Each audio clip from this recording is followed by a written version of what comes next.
حضرت ادریس علیہ السلام کی حیات مبارکہ کے بارے میں تبلیغ اور سیاست۔ حصہ نمبر 1۔ حضرت ادریس سن شعور کو پہنچے تو اللہ تعالیٰ جل جلالہ نے ان کو نبوت سے سرفرازا۔ تب انہوں نے لوگوں کو راہ ہدایت کی تبلیغ شروع کی، مگر لوگوں نے ان کی کوئی بات نہ سنی اور حضرت آدم اور شیش علیہ السلام کی شریعت کے مخالف رہے۔ مگر ایک چھوٹی سی جماعت جو اسلام لے آئی، پھر حضرت ادریس نے وہاں سے ہجرت کرنے کا ارادہ کیا اور اپنے تابع داروں کو ہجرت کی تلقین کی۔ یہ بابل میں رہتے تھے۔ بابل دجلہ اور فرات کی نہروں سے سرسبز اور شاداب تھا۔ بابل عراق کا مشہور شہر تھا جو فنا ہو گیا ہے۔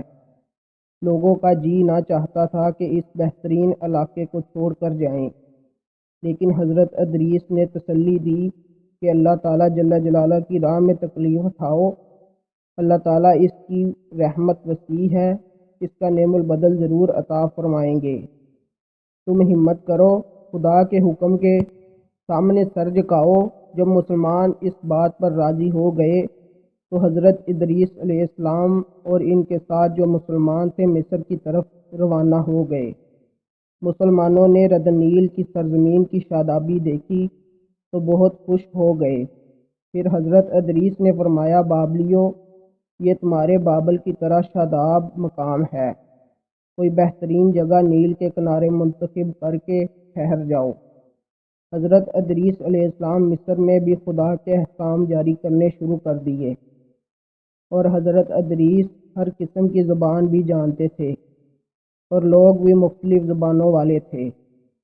حضرت ادریس علیہ السلام نے دین الہی کے علاوہ سیاست اور شہری زندگی کے طریقے تعلیم فرمائے اور ہر فرقے سے طلباء جمع کیے اور ان کو سیاست اور اس کے قواعد و اصول بھی سکھائے۔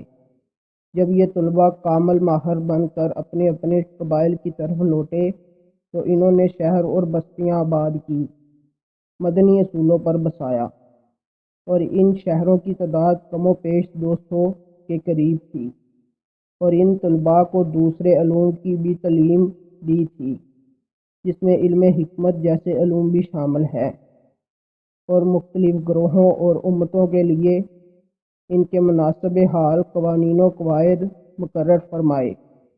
تمام ملک کو 4 حصوں میں تقسیم کر کے ہر حصے میں ایک حاکم مقرر کیا جو اسی حصے کی سیاست ملکیت کا ذمہ دار قرار پایا۔ تمام قوانین سے مقدم شریعت کا وہ قانون رہے گا جس کی تعلیم وحی الہی کے ذریعے سے میں نے تم کو دی ہے۔ جزاک اللہ۔